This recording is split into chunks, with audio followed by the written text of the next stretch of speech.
Welcome you all. So today I am going to discuss topic that is basics of electricity. So first of all we have to understand what is electricity.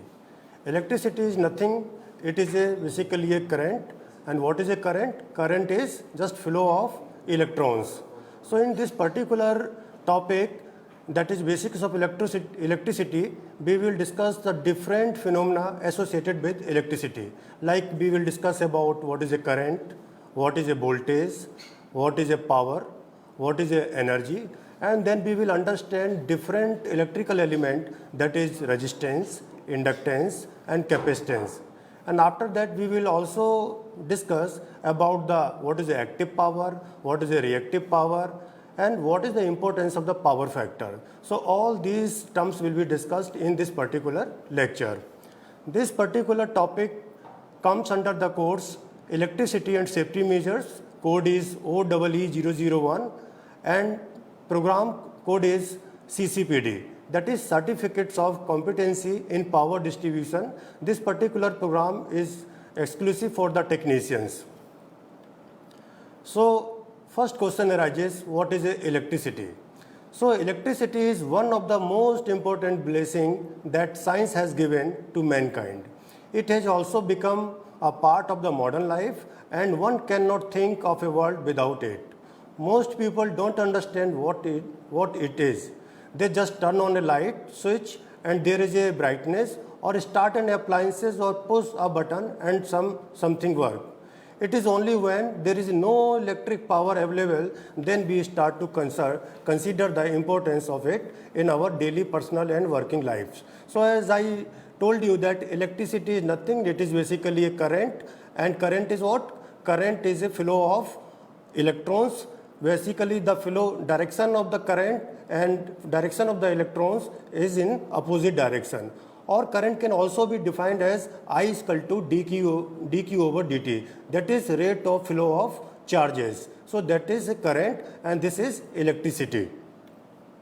Now we have to understand what is the electric circuit. So as question comes, electrical circuit. Circuit is what? Circuit is nothing but it is a interconnection of different electrical circuit element. And what are those elements? Those elements are the resistance, inductance, capacitance. So all these elements are connected in series or in loop, then it will become a circuit.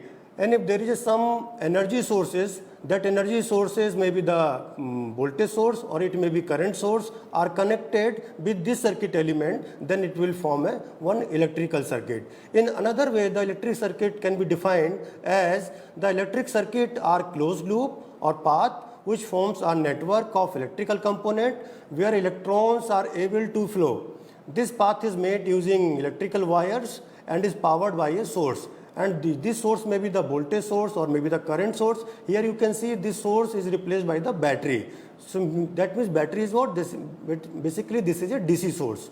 The start of point from where the electron start flowing is called the source, where the point where the electrons leave the electric circuit is called the circuit. So for making any electrical circuit, this circuit should be closed. That means there should be a closed path or it should be the closed loop. If current is starting from some power source and it is passing through some electrical appliances may be the electric bulb, maybe the refrigerator, maybe the television. Again you can understand there is a two terminology, that is circuit and network. So basically circuit and network are the almost same. The difference between circuit and network is what? Circuit is always a closed path, network may be the open or maybe the closed. So as I already explained you, the circuit is a interconnection of different circuit element. And what are those elements? Those elements may be the resistance, inductance and capacitance. All these elements are connected in series with some energy sources like one voltage source, then it will form a circuit. Now we have to understand what is a network. Network is also basically circuit, but it is not necessary that all network are circuit, but all circuit will be the network. So network may be open or may be closed. So in this particular diagram you can see there is a star connection where three elements of resistance are connected, R suffix A, R suffix B and RC. which is making in the star connection, or network may be in shape of the T network. So this is basically network star connection, and T network is a basically network, and this delta connection which has been shown in the ABC, which is there is a one element is a RAC, another element is RBC, and third element is RAB.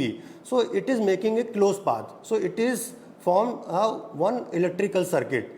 So what is the difference between circuit and network? Circuit and network are the same, but the difference only between network and circuit is circuit will always be closed, but network may be open or may be closed. So all circuits are network, but it is not necessary that all network are circuit. Now we have to understand what is a electrical current. So electrical current, as I told you, that I is directly proportional to dq over dt, that is the rate of flow of charge. This is basically called electrical current. The flow of electrons in any conducting material from one point to another is called electric current. While the electrons move from the negative terminal to the positive one, and by the convention the current is said to be flow from positive to negative terminal. Here you can see in the diagram there is a one potential difference is connected across the some element, and here you can see the direction of the current and direction of the electric current. So you can observe here the direction of electric current is opposite to the direction of the electrons.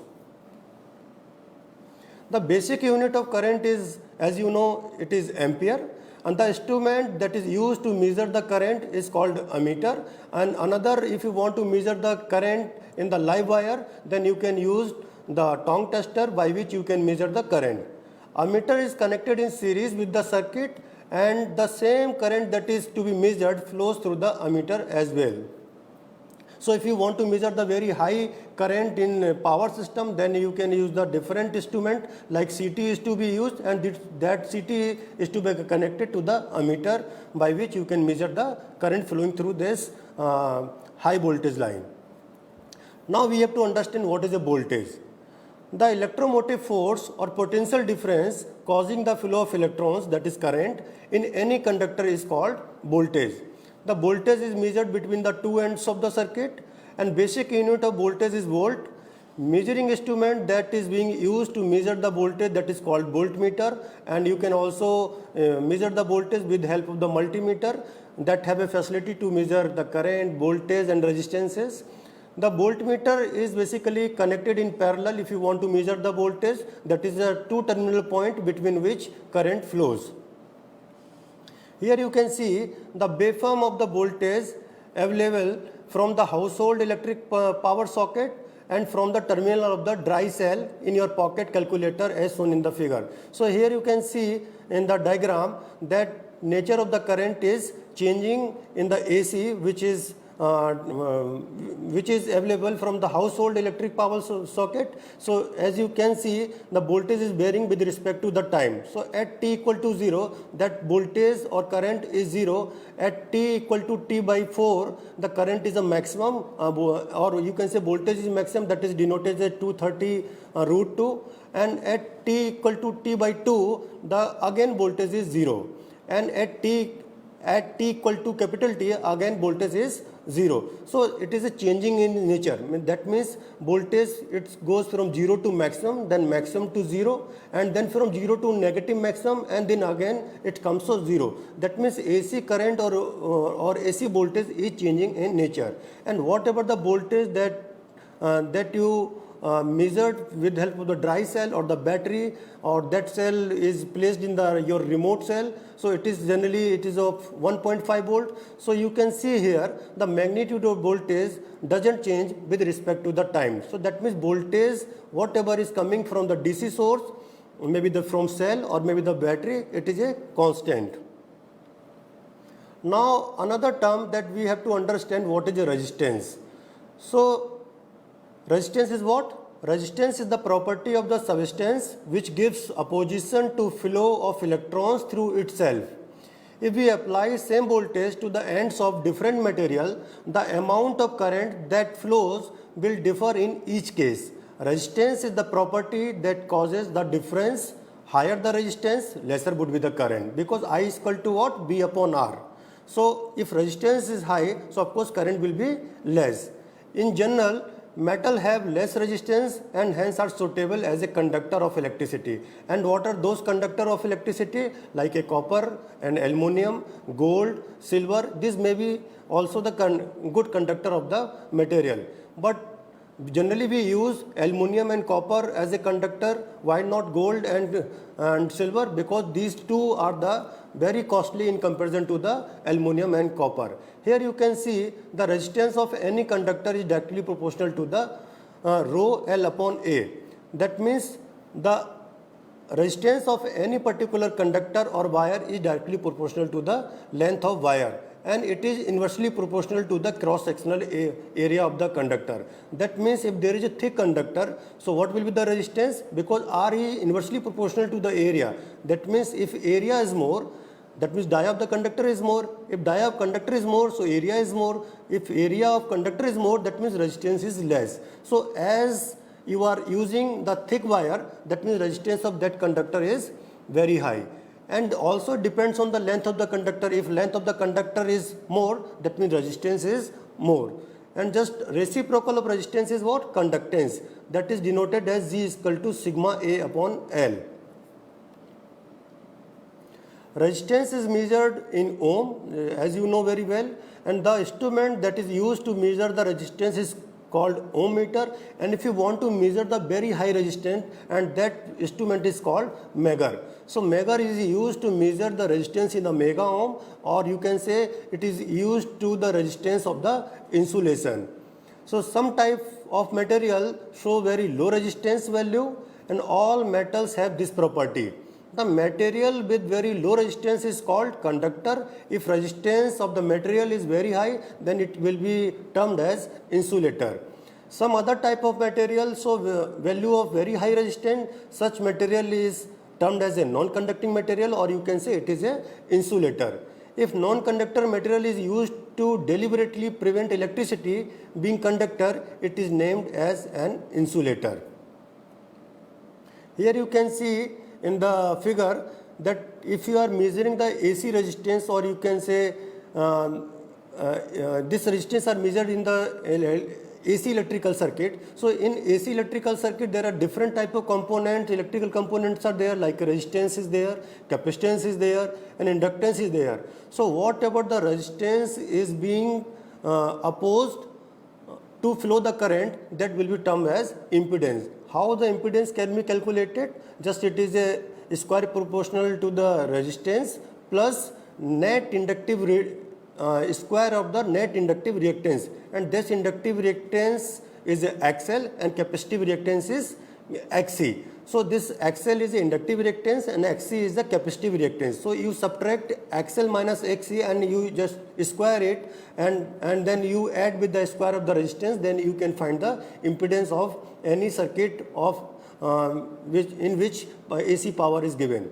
In case of DC circuit, what is there? In DC basically there is no inductance and no capacitance, so only there is a resistance. So whatever the impedance is there in that circuit, that is basically resistance. So how you will calculate the resistance? Resistance is nothing but the applied voltage divided by the current. So you can find the current flowing through the DC circuit. And if you want to measure the current flowing in the AC circuit, so what is the formula? This is I is equal to applied voltage divided by the impedance of the circuit. And impedance is what in case of AC circuit? Z equal to R square plus XL minus XC square under root. So by this means you can calculate the current flowing through the circuit in case of AC circuit or in DC circuit. Now we have to understand what is a Ohm's law. So as you know, Ohm's law states that current flowing through a conductor is directly proportional to the potential difference applied across its end, provided if physical conditions are kept constant. And what are those physical conditions? That means those physical conditions are resistance and temperature. That means if you have to apply the Ohm's law, you must to remember that physical conditions should be constant. So in that particular condition, current is directly proportional to the voltage. Here you can see if you are writing V is directly proportional to I. So if you are replacing this directly proportional, so there is another term is coming, V is equal to Ri, where R is what? R is a constant of proportionality, and this R is called resistance of that particular conductor. So what is R? R is equal to nothing but it is V upon I. Now there are some limitations of the Ohm's law, and what are those limitations? Here we can understand. The following are the limitations of the Ohm's law. Ohm's law is not applicable for the unilateral electrical element like diodes and transistor, as they allow the current to flow through in one direction only.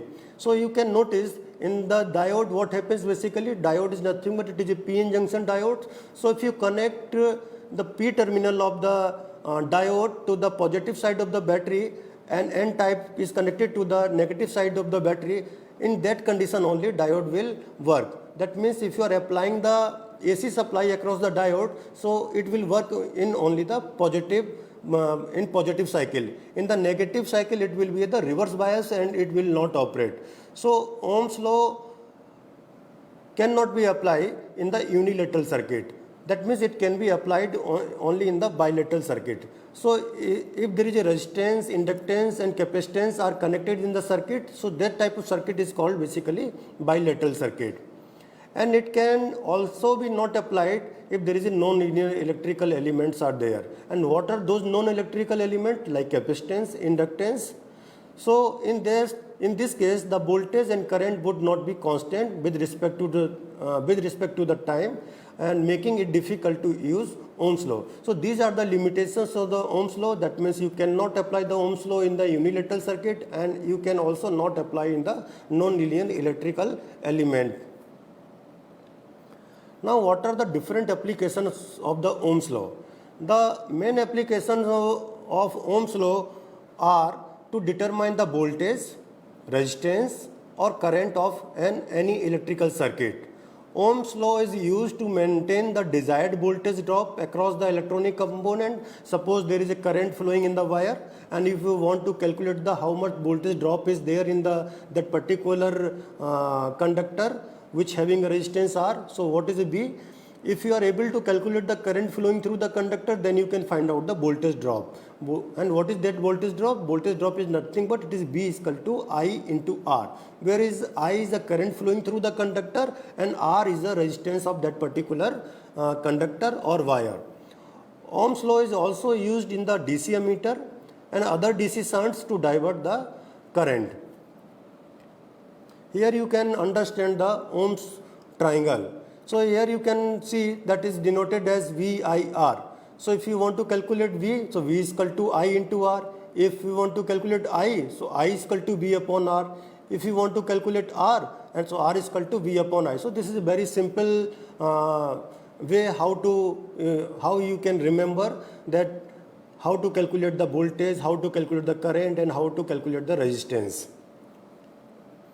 Now the another term is coming electrical power. So as you know, electrical power is nothing but it is a just product of the voltage and current if we are talking about the DC power. If you are talking about the AC power, then electrical power is equal to what? Multiply product of voltage into current and the power factor.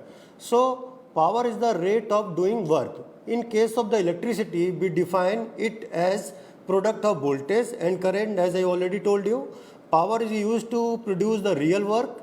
And the measuring unit of power is what? Joule per second or watt.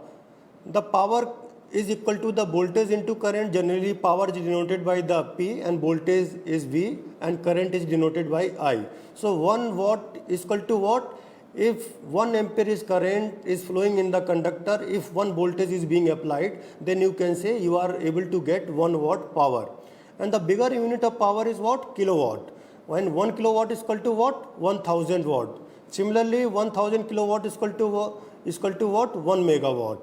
So if you want to calculate the energy from any circuit, that means you must know the electrical power. So 1 unit of electrical energy is equal to what? Just power multiplied by the time. So how you can calculate the 1 unit of electrical energy? 1 unit of electrical energy is equal to what? 1 kilowatt hour. That means if 1 kilowatt power is being used for 1 hour, then it will be called 1 unit of electrical energy. Here again you can understand, you can see the power triangle by which you can calculate the P, I and V. So P is equal to I into V, I is equal to P upon V, and V is equal to P upon I. Just it is for the remember how to calculate the P, how to calculate the I, and how to calculate the P in case of the DC circuit. Now another term is coming, electrical energy. As I already discussed about the electrical energy, the capacity for doing the work is called energy. To say it differently, it is the rate of doing work multiplied by the time for which that power is applicable. Usual measuring unit of energy is what? Kilowatt hour. Generally it is written as small k, capital W and small h. So 1 kilowatt hour is equal to what? 1000 multiplied by 1 hour. And it is equal to 3600,000 joule. So whatever the energy you are consuming in your home, it is generally denoted as in units. Suppose we are saying you have consumed 5 units of electrical energy. That means it is 5 kilowatt hour. That means if you are saying 5 kilowatt power is being used in 1 hour, so it will be called 5 unit of electrical energy. It is also known as Board of Trade Unit. It is denoted as BOT. Larger unit is what? Megawatt hour, which is 1000 kilowatt hour. So whatever the electricity bill that comes in your house, all the electrical energy is has been shown in terms of the unit, and that unit is equal to what? 1 unit is equal to 1 kilowatt hour. Now we have to understand what is the efficiency. So efficiency is very simple. Efficiency is equal to what? Output upon input. Now in case of in ideal situation and using a perfect machine, we should be able to convert every bit of the energy given to the machine to useful work as its output. Unfortunately, in any real life situation, a perfect machine does not exist. That means if any machine having some losses, these losses may be some heat losses, it may be from the eddy current losses, it may be in the hysteresis losses. So the output of any machine is always less than the input energy. So difference is usually wasted as unrecoverable heat mainly due to the friction. So there are different type of electrical machines are being used, like suppose DC machines. DC machine may be the DC motor, DC generator. In case of AC machine, you can use the alternator, you can use the synchronous motor, and another electrical machine that is called static machine, that is a transformer. So out of these all machines, the highest efficiency of machines is transformer. What is the reason that transformer has highest efficiency? Because there is no moving part in the transformer, that is called static machine. That's why the efficiency of the transformer is very high. It is more than 90%, or it may be the 95%. In case of DC motor, the efficiency is less because there is a rotor, there is a stator, so rotor start to move. So due to movement of the rotor, there will be some frictional losses. If there is a frictional losses, so there will be some heat losses. Due to this, the power will be wasted. So electrical efficiency of DC motor or alternator is less in comparison of the transformer. The efficiency is the ratio of the desired form of the energy obtains from the machine to the total energy fed to the machine. Here you can calculate the efficiency. Efficiency is nothing but it is a ratio of output energy to the total input energy. Or this output energy can also be calculated as input energy minus losses. These losses may be in the heat losses, it may be the I square losses, it may be the eddy current losses, it may be the hysteresis losses. So if you are able to subtract losses from the input energy, then you can find the output energy. And input energy input energy is whatever the input energy you are giving, that is called input energy. In case of suppose alternator, so input energy is what you are giving, a thermal energy is being converted into mechanical energy, and this mechanical energy is being converted into electrical energy. So in case of alternator, input is mechanical energy. So, and in case of transformer, if you want to calculate the efficiency, just you must know the output kVA of the transformer and input, then you can calculate the efficiency of the transformer. And there are different type of losses in the transformer. That losses are what? That losses are, because there is no frictional losses in the transformer, so there is a two type of losses are there in transformer. One is eddy current losses and another is hysteresis losses. Now, as I told you that if any circuit is formed, there are the different electrical components are there.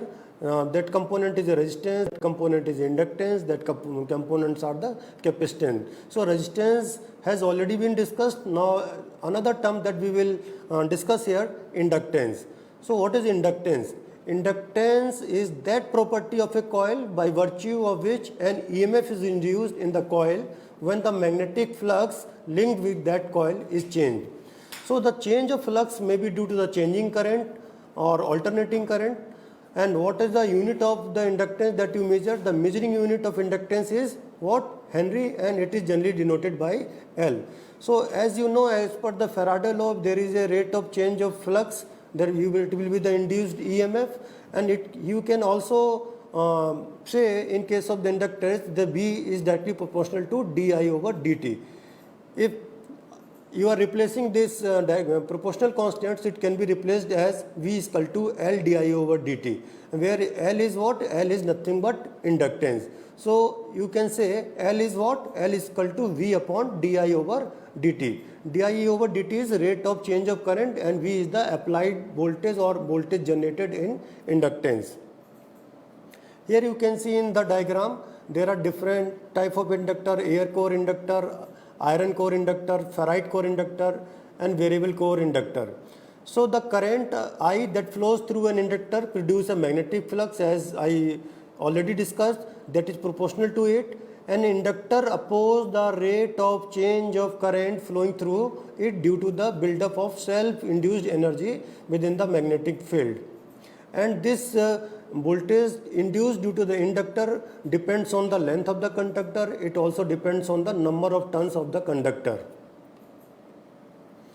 Now we have discussed about the inductance. There is another term that is called inductive reactance, and unit of inductive reactance is ohm. So inductive reactance is what? Effective opposition offered by inductance is called basically inductive reactance. It is denoted by the XL, and it is equal to 2 pi FL, where F is the frequency of the AC supply and L is the inductance. So here you can see, if you are connecting this inductance across the DC supply, so what will be the inductive reactance? Because XL is equal to 2 pi FL, and in case of DC, frequency is 0. If frequency is 0, that means XL is equal to what? 0. That means this inductance will behave like a short circuit. That means it will behave like as if it is sorted by some means. So combination of this 2 pi f is often replaced by the symbol omega, and measuring unit of inductive reactance is what? Ohm. So you have to remember the unit of inductance is Henry and unit of inductive reactance is ohm. Now another term, that is capacitance. So the capacitor is a component which has the ability or capacity to store energy in form of an electrical charge, producing potential difference, basically static voltage, across its plate, much like a small rechargeable battery. Here you can see in the diagram, there is a two plate which are separated by some dielectric material. So two plates are the conductive parallel plates, and in between there is a dielectric. If there is a two plates are separated by the dielectric, some capacitance effect will be there.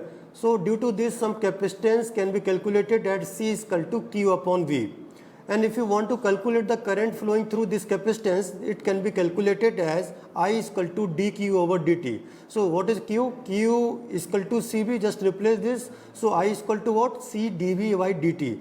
That means this current flowing through this capacitor is directly proportional to the rate of change of voltage. And unit of capacitance is what? Farad.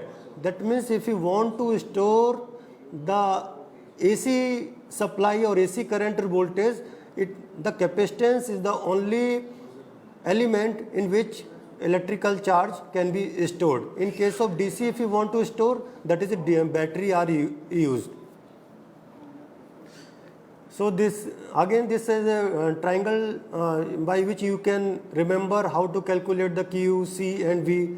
Here you can see if you want to calculate the charge across the capacitor, Q is equal to, that is C into V, and C is equal to Q upon V, and V is equal to Q upon C. Now, like inductive reactance, you have to also calculate the capacitive reactance. So what is a capacitive reactance? Capacitive reactance is nothing. It is a position offered by the capacitance is called capacitive reactance, and capacitance reactance is denoted by XC, X suffix C, and it can be calculated as X is equal to what? 1 upon 2 pi Fc, where F is a frequency and C is a capacitance of that capacitor. So in case of, suppose you are applying DC across the capacitor, how will it behave? Because frequency in the DC is 0. So if it is 0, that means this capacitive reactance is what? Infinite. So if there is a infinite reactance is there, so it will work like a open circuit. So behavior of inductance and inductor and capacitor, if you are applying the DC, inductor will behave like a short circuit and capacitor will behave like a open circuit. Now you must have known about the resistance, inductance and capacitance. If all these three components are connected in series or in parallel, so whatever the resistance are offered through this circuit, that will be called impedance. So impedance is nothing but it is a algebraic sum of resistance, capacitive reactance and inductive reactance. So the total opposition offered by series circuit containing resistance, inductance and capacitance is called impedance, and it is denoted by Z. So where Z is equal to what? R plus JX. So unit of impedance is also ohm like a resistance. In this, X denotes the reactance, and this reactance due to the inductive reactance, it may be due to the capacitive reactance. The term that you can notice here, that is a J. J is nothing but J is the symbolic representation of square root of -1, or this is called imaginary number and is used to the calculation of the complex equations in relation to the electricity. Using this representation of the impedance, the associated current also has two components. One is real and another is imaginary. So here Z is written as R plus JX, where R is a real one and X is a imaginary one. And this X is what? This X is the reactance, and this reactance is offered due to the inductive reactance or due to the capacitive reactance. And I already told you that how to calculate the inductive reactance XL. XL is nothing but it is a 2 pi FL, and XC, that is a capacitive reactance, it is nothing, it is equal to 1 upon 2 pi FC. So now we have to understand the different type of electrical load. So as there is a three main component in the any circuit like resistance, inductance and capacitance. So on the basis of this, load can also be classified as a resistive load, maybe the inductive load and capacitive load. So first of all, we have to understand what are the resistive load. So unit of electrical power associated with resistive load are watt. Generally it is denoted in watt, denoted by the capital W. So what are the different resistive load? Resistive load may be the light bulb, toaster, electric hot water heaters and all and so on are the resistive load. Whatever the room heater that you are using in your house during winter condition, that is also a resistive load, because due to the resistive effect some heat is generated, and that what is that heat? That heat is nothing but it is I square R. That means if current is flowing through the resistance and due to that heat is developed and due to the effect of the resistance, and it is denoted by square proportional of the current and multiplied by the resistance. and if you are multiplied by the time, that is denoted as I square RT. So these all are the resistive load. Now we have to understand inductive load. Inductive load require a magnetic field to operate. All electrical loads that have a coil of wire to produce the magnetic field are called inductive load. There are some examples of the electric load, and examples of inductive loads are the hair dryer, fans, blenders, vacuum cleaners, and many other motorized devices, and the units of the inductance are denoted as Henry, as I already discussed. Now we have to understand what is a capacitive load. A capacitor is a device made of two metal conductors separated by an insulator called dielectric, and this dielectric may be the air paper, it may be the glass, it may be the other non-conducting material. Dielectric material become charged when voltage is applied to the attached conductor. Capacitor can remain charged long after the voltage source has been removed. And there are different examples of the capacitor load what are the examples? TV pictures tube, long extension cords, and components used in electronic device are the example of the capacitive load. Another capacitive effect you can understand if you are able to understand, that is a transmission line. In case of transmission line, what happens? There is a live wire going above. So this live wire will work as a one plate and the ground will work as another plate. So between the live wire and ground there is a dielectric, and what is the dielectric in between live wire and ground? The air. So air also work as a dielectric. So due to the live wire and ground there is some capacitive effects of occurs, and there is some charging current start to flow. That current is in the microampere. So that is also a you can understand that is also a capacitive load.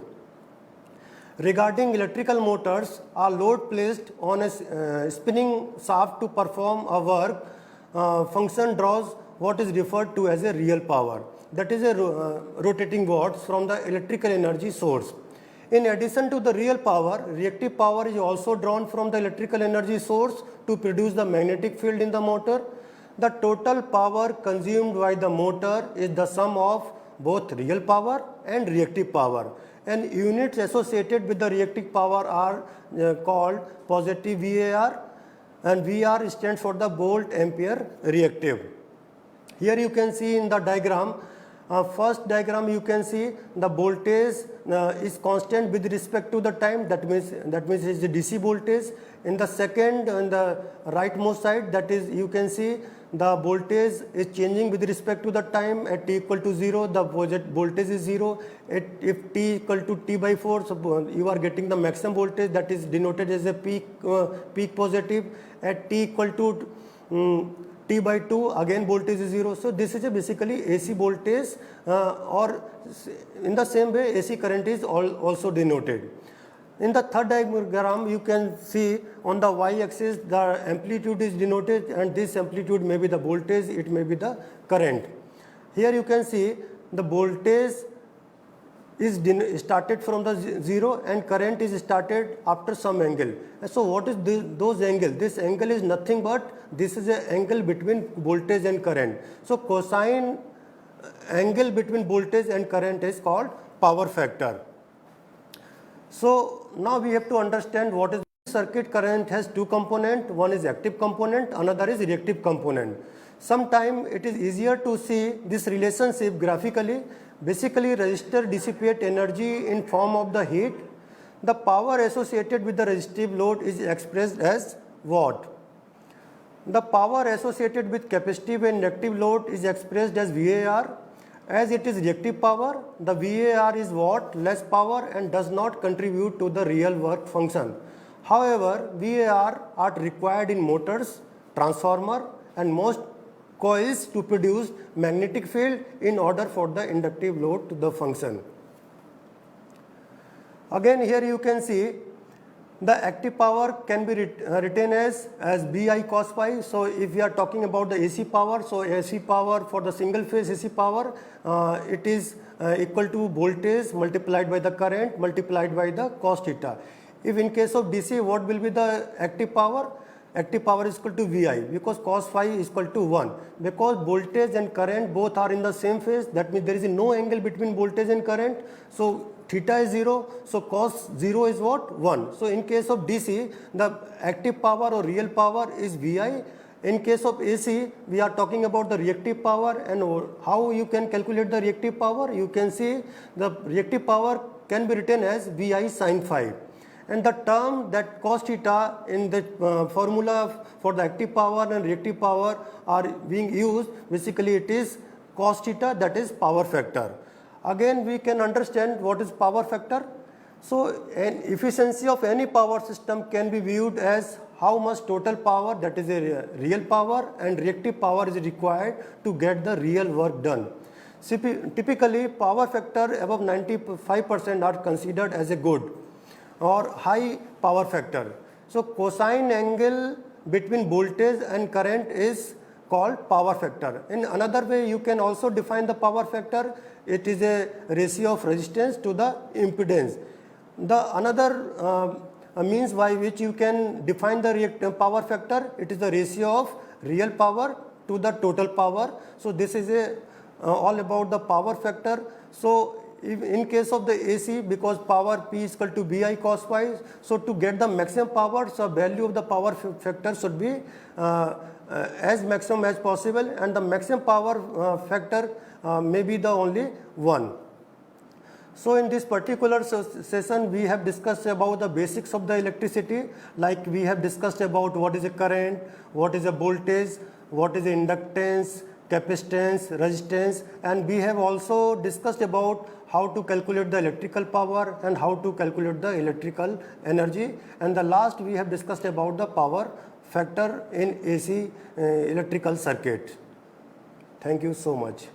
If you have any query, you can write the mail at the sanjay.agarwal@igno.ac.in.